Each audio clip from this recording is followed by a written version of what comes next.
नमस्कार मंडळी, स्वागत आहे तुमचं आमच्या चॅनलमध्ये। आवाज महामुंबईचा, शोध बातमीचा, कौल मनाचा।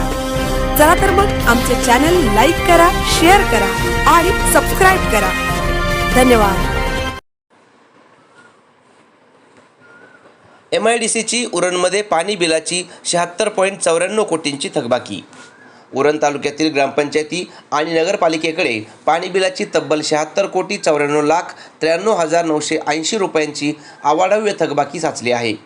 वारंवार नोटिसा देऊनही थकबाकी न भरल्याने MIDCने कठोर पाऊल उचलत 20 पैकी 8 ग्रामपंचायतींचा पाणीपुरवठा खंडित केला असल्याची माहिती MIDCचे उपअभियंता ज्ञानदेव सोनावणे यांनी दिली आहे। मिळालेल्या माहितीनुसार उरण नगरपालिकेकडे सर्वाधिक 42,75,05,231 रुपयांची थकबाकी आहे। यामध्ये पाणी बिल मंजूर कोट्यापेक्षा जास्त वापरलेला दंड आणि विलंब शुल्काचा समावेश आहे। ग्रामपंचायतीच्या बाबतीत सुरू असलेल्या जोडण्यांपैकी 12 ग्रामपंचायतींकडे सुमारे 27.57 कोटी रुपये थकीत आहेत।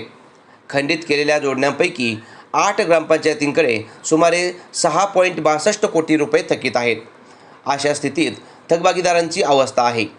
प्रमुख थकबाकीदार ग्रामपंचायती कोटींमध्ये चांजे 11.19 कोटी, फुंडे 3.85 कोटी, जसखार 2.85 कोटी, चिर्ले 2.67 कोटी, दुतुम 1.69 कोटी, करळ 1.17 कोटी। थकबाकी न भरल्यामुळे MIDCने दिघोडे, दादरपाडा, वेशवी, पागोटे, चिरनेर, रंजनपाडा, नवघर आणि खोपटा या 8 ग्रामपंचायतींची पाणी जोडणी कापली आहे।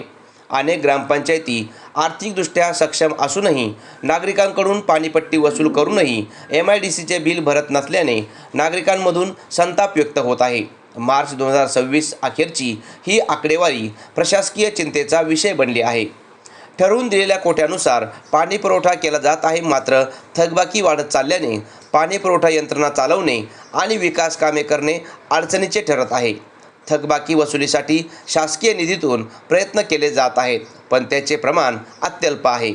ज्ञानदेव सोनावणे, उपअभियंता MIDC, आवाज महामुंबईचा चॅनलसाठी अनंत नारंगीकर, उरण।